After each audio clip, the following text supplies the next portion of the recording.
Hey guys and welcome to our channel and for this new video। तो आज हम लोग बात करेंगे बिजनेस एनालिस्ट के टॉप 5 चैलेंजेस के बारे में। तो मैं बहुत बार डिस्कस करते रहता हूँ with my colleagues, my friends जो कि ये फील्ड में आना चाहते हैं and they want to work as a business analyst. But definitely this role is not easy as it seems and as it sounds.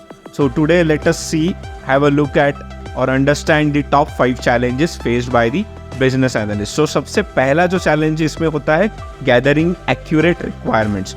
So gathering accurate requirements, ये challenge क्यों है? The reason being, if you remember मैंने first video में भी आपको बताया था कि क्लाइंट और the business they are not trained to give you the correct requirements.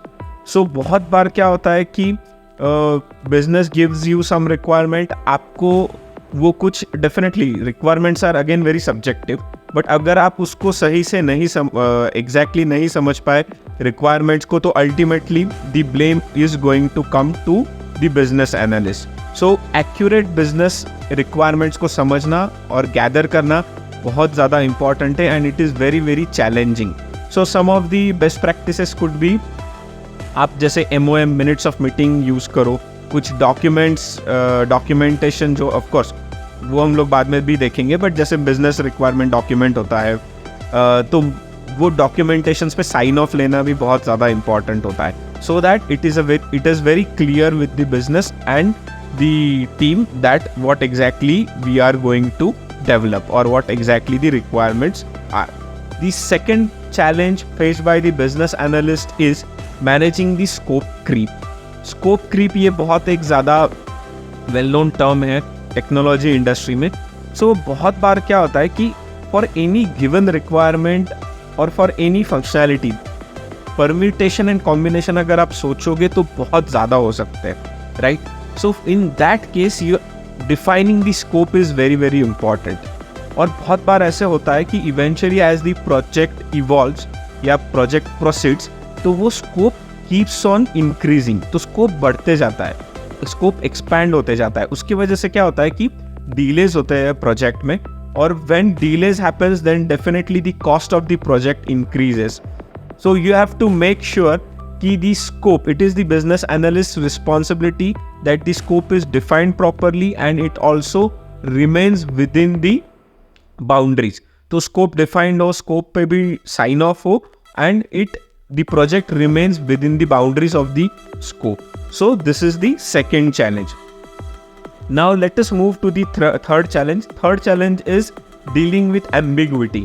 Now again this is like you move in the dark. So for business analyst बहुत सारी चीज़ें होती है जो पता नहीं होती है, तो उसको explore करना, putting light on those things, getting these things into light, understanding, making it aware to all the stakeholders, right? Confirming it with everyone. So that is why वो तो ambiguity हमेशा रहती है। और there are different stages of SDLC और the software development life cycle, वो भी हम लोग उसके बारे में एक वीडियो करेंगे डेफिनेटली, बट वो हर स्टेजेस पे कहीं ना कहीं पे ambiguity आती है। When you discuss with the business, आपको लगता है ओके दिस इज सॉल्व, समझ गए। आप जब नेक्स्ट स्टेज पे जाते हो तो मे बी डेवलपर के साथ आप जब डिस्कस करते हो तब कहीं पे आपको फील होता है this is still ambiguous, there is still ambiguity in there, right? So that is why dealing with the ambiguity is very very challenging and make sure कि you get proper skills to deal with that. Now the fourth challenge for a business analyst is communication and collaboration.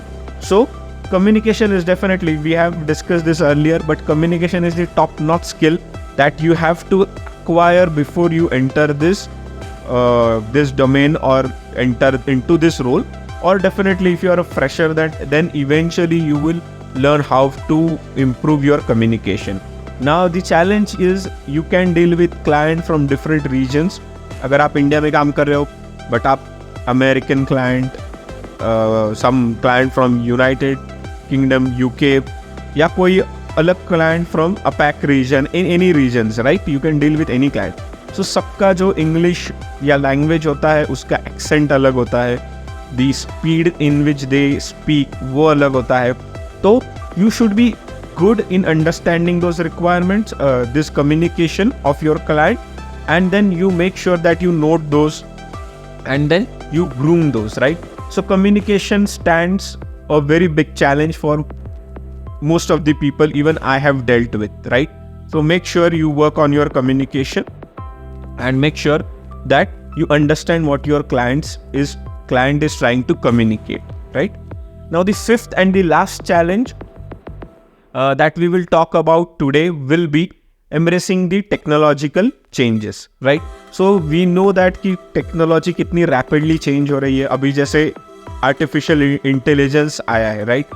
So कुछ product में तो मैंने देखा है कि even user stories भी AI की help से AI खुद बना के दे रहा है, right?